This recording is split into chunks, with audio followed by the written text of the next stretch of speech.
Hello everybody, ഇന്നൊരു prawns roast ഉണ്ടാക്കിയാലോ. ആദ്യമായി പ്രോൺസ് നന്നായി ക്ലീൻ ചെയ്ത് വയ്ക്കണം. ആവശ്യമായ മസാലകളെല്ലാം ചേർത്ത് കുറച്ച് നേരം മാറ്റി വയ്ക്കാം. മാരിനേറ്റ് ചെയ്ത് വെച്ച പ്രോൺസ് നമുക്കിനി ഫ്രൈ ചെയ്തെടുക്കാം.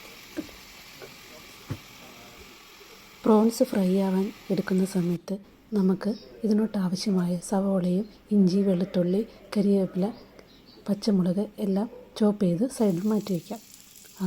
പ്രോൺസ് എല്ലാം നന്നായി ഫ്രൈ ആയിട്ടുണ്ടല്ലോ.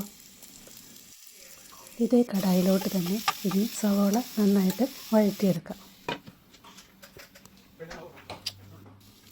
ആവശ്യമായ മസാലകളൊക്കെ ചേർത്ത് കുറച്ച് തക്കാളി അരച്ച് ചേർക്കാം. മൂടി വെച്ച് വേവിക്കാം. ആവശ്യത്തിന് ഉപ്പ്, മുളക് പൊടി, മഞ്ഞൾപ്പൊടി, മല്ലിപ്പൊടി, ഗരം മസാല ഇത്രയും മാത്രമാണ് ഞാനിതിന് ചേർക്കുന്നുള്ളൂ. കുറച്ച് നേരം കൂടി അടച്ചു വെച്ച് വേവിച്ചതിന് ശേഷം ഫ്രൈ ചെയ്ത് പ്രോൺസ് കൂടി ഇതിനകത്തോട്ട് ആഡ് ചെയ്യാം.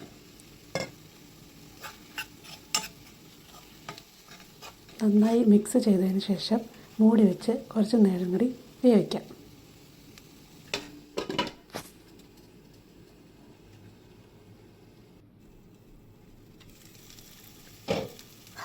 അങ്ങനെ നമ്മുടെ പ്രോൺസ് റോസ്റ്റ് തയ്യാറായി വന്നു. എല്ലാവരും ഇതൊന്ന് ട്രൈ ചെയ്ത് നോക്കണേ. നല്ല ടേസ്റ്റിയാണ്. Prawns roast ready.